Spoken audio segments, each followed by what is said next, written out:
Today's show is sponsored by Supreme Whiskey Stones, an LEO business specializing in the best whiskey accessories to protect and serve your favorite pours. From whiskey stones to custom laser-etched glassware, they take pride in what they do and love making their customers happy. Check them out on Instagram at Supreme Whiskey Stones, at supremewhiskeystones.com, or through the various military and first responder organizations they sponsor. You getting anything good there? I just wonder if there's stuff here that we don't know about necessarily. Like what? I'll bring it up. I mean, I don't know about a lot. Okay, John. Sometimes you just gotta read and think and absorb.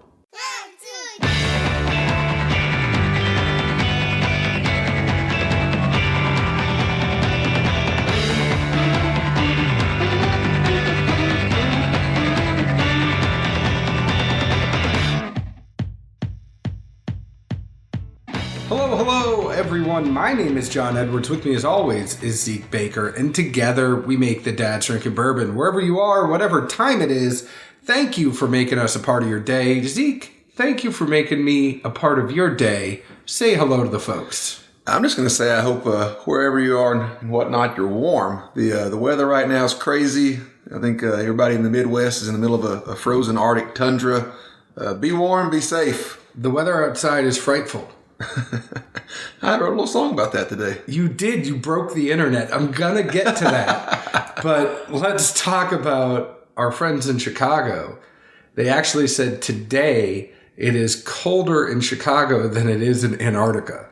I don't doubt it. I heard it in the morning news. I was like, whoa. And I'm supposed to go up there on a weekend or some mess? Oh, you're going up there soon? I think next weekend. I don't know. Well, I think the polar vortex will leave by the time you get there. Mustache might get frozen. No, your mustache keeps you warm. What if it freezes? What if it I want pictures. What if water gets in it and freezes and somebody thumps it? Is it just going to shatter? I want pictures.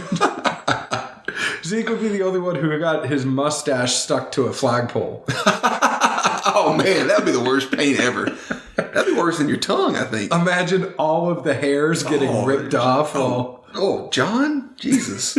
That's awful. Makes you want to shave it, right? I wouldn't go that far, but I was trying to tell people that if we got enough reviews on our podcast, on Apple Podcasts, that if we have enough 5-star reviews, we could maybe get you to shave the mustache. I saw you mention that, and I've thrown out to you before that we should sign up for like a 5 or a 8K or whatever those run things are. Well, we don't have to do 8K, but I'll do a 5K. Well, if we raised enough to do it for a charity, we raise enough money and or have a time that we're trying to finish faster than or not slower than. I don't know. There's some parameters somewhere we could set up, but I'll be down for that. But is there even an 8K? I don't know. I knew 5 you could probably do, but 8 would be pushing it. That's why I throw it out there. Well, no, there isn't an 8K. Well, we make one. I will run a 5. Now, as a lineman, I really just ran 10 yards. I sprinted 10 yards and then stopped and got a 30-second break, and then I sprinted 10 yards again. 10 yards? You should have hit somebody within about 1 yard. Well, if you have to run after somebody who had the ball, I was a D lineman. But oh, I forget that. I was on the other side of the ball. So I'm normally good for like 10-yard sprints, but if we need to do a 5K, I mean, if it's going to go to charity, I am all in. Let's do it. All right.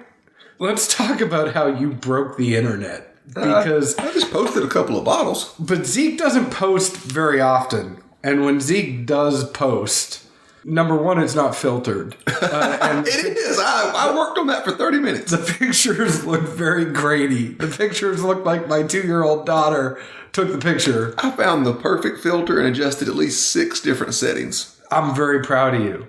I like doing it the old-fashioned way, though. Yeah, I do it the old-fashioned way. I don't just push a button. I mean, I toggle with everything in there. My pictures are just very warm and colorful. And yours are kind of like your personality, just kind of dreary and gloomy. You're the kaleidoscope of mope. I'm not the kaleidoscope. Like Eeyore. I always used to be a very happy person until I met you. So Zeke posted bottles of, number one, the Pinhook True Single Barrel that was a distributor-only release here in Nashville. Stores got a couple, I think there were 69 bottles in it. It was a 10-year pinhook. It was a leftover of their old MGP stuff. I think the original first bourbon bottling they did, this was left over from. Yeah. So it seemed like I read that. 69 bottles. Zeke got his hands on one of those, and we'll have it. We just did a pinhook thing, so we'll probably have it in addition to something that we've had on another episode that will be upcoming. Talk about this other bottle you got. This is the Angel's Envy. Per the sticker, not my words, cash strength unicorn blend. The finished rye.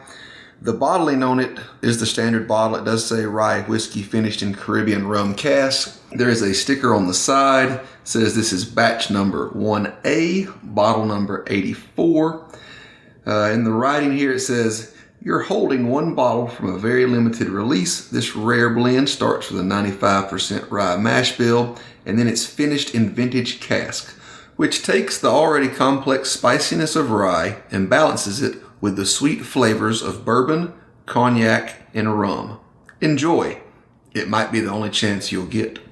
But what I wonder, and I was alluding to it with John earlier, and I didn't want to spill my own beans, even though the bottle does say finished in Caribbean rum cask, since this side sticker does say bourbon, cognac, and rum, I wonder if it's a mingling of multiple finishes all blended together, and they just used a bottle that they had on hand and it was already approved by the TTB. So you think it's a rethink how you drink moment?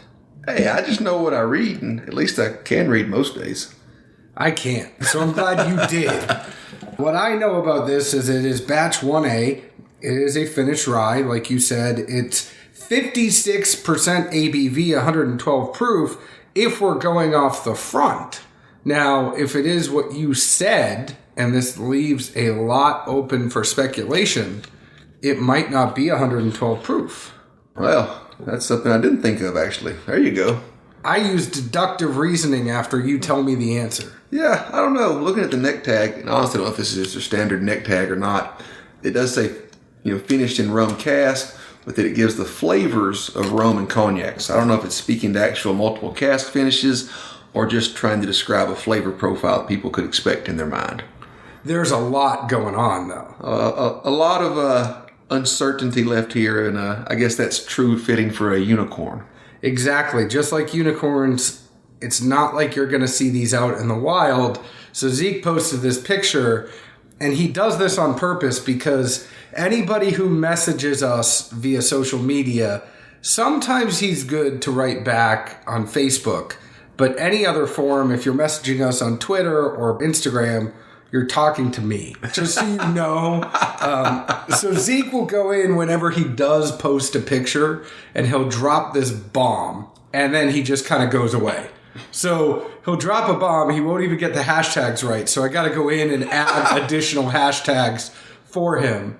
Like even just the bourbon hashtag so that it shows up in bourbon feeds or rye or whiskey. And then, so I add those hashtags and then I spend the rest of my day answering like, no, I don't know how Zeke got this. He pulled it out of his ass somewhere. He knows some people. He did some favors and then he ended up with a bottle. I mean, it's a perfect win-win. It does good for our side. It gets people talking and, it also lets me, passively troll you in a discreet way. Thank you, Zeke. I'll be answering for the rest of the day as well. Anybody who gets a message from me, I apologize. I know that everybody's super interested in getting a bottle of this. All we know is that we had a friend who got a couple of these and gave one to us, and we were lucky enough to have it. And every once in a while, we know these are kind of the shows that we like to do a lot of attainable bottles for you all. We know this is one of those shows where it is kind of an unattainable unicorn, but it's a fun experience nonetheless. I mean, you're from the North, John. I think you should understand the simple phrase of, I know a guy. I do know a guy. I got a guy for everything, Hey, you want something? I got a car guy. I got a car guy. I got your windshield breaks in your car. I got a guy. So before we dive into this as well, and I'm sure John's got some. Do you have a stats for this one, John, or no? I guess There's no... man, that's why you had that funny look earlier. You were like, you went to the stats page and the stats was blank. I wrote down stats. I mean, I tried to research stuff. This is not anything you can really research.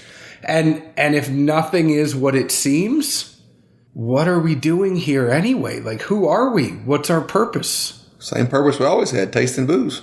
True. So we don't even know. We don't know the stats on this. We don't know an age. We don't know a proof. We don't know even if it's finished in what it says it's finished in on the bottle. I do wonder, though, as we head into this tasting, just with the cork out of the bottle, how far away do you think you can still catch the nose drifting? Pretty far. I'm going at least 5 feet. It is potent. All we know is this is cask strength rye finished in something. Yep, and it's good. And well, we haven't got that far to the listeners yet, but we know... This is unicorn blend. It has to be good, right? I have to watch a lot of unicorn shows on Netflix. It doesn't mean they're necessarily good. Man. I got a couple that will blow your mind. The good thing about those. What I will tell you is like Netflix is crazy because stuff comes in from all around the world. So there's this one show and it was produced in Germany. It's about this girl, and she actually is one of the sand snakes in Game of Thrones, but she has this like wristband, and she pushes the wristband and says a password, and then she goes to this magical unicorn land and has to fight people. Does she win, I assume? I'm assuming so. I mean, from what I pay attention to. My daughter's super into it, though. Sounds like y'all can do twinsies Halloween costumes. I could be a big unicorn. Dear God. There's only one of me, Zeke.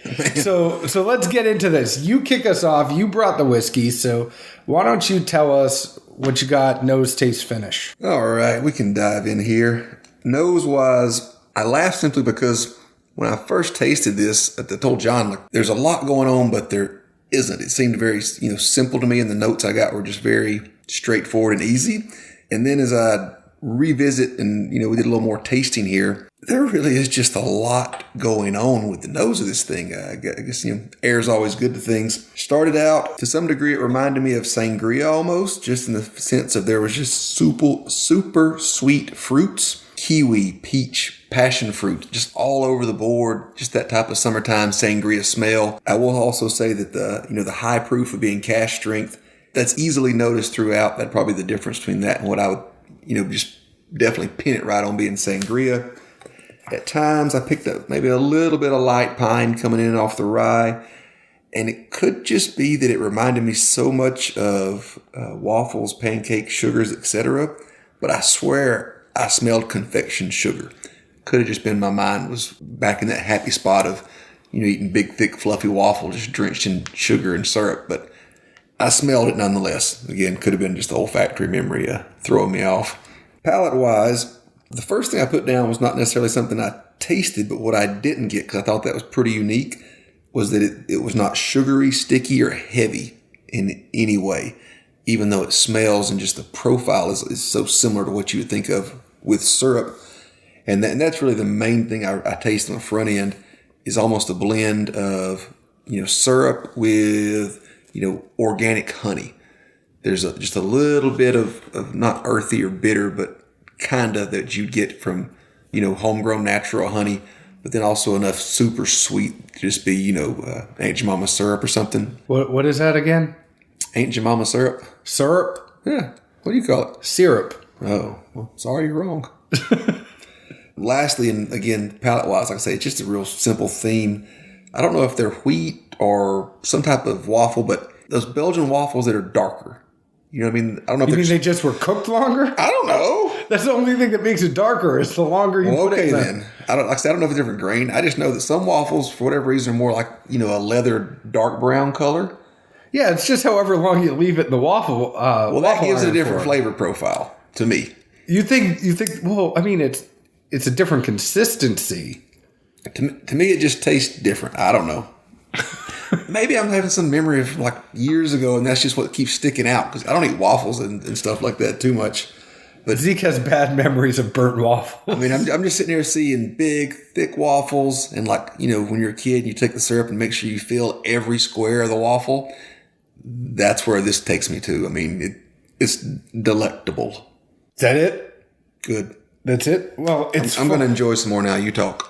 It's funny you should say the tasting notes that you got, and especially your nosing notes, I got sweet coffee with dark fruit, like Caribbean fruit, almost like being at a resort or on a cruise or something.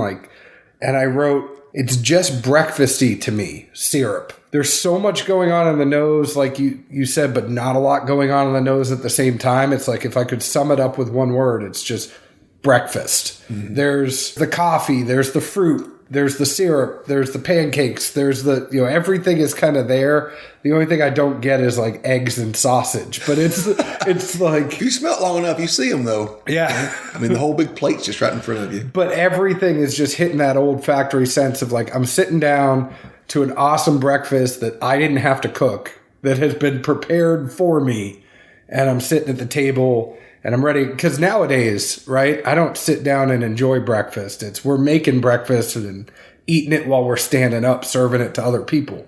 So this is like you're sitting down. It feels special and actually smells special, but there's something good going on.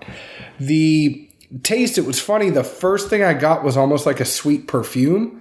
Not in a sugary way, but just some of that, alcohol kind of came off and gave a sweet perfume in the mouth. It doesn't tingle in all the spots you think a rye would.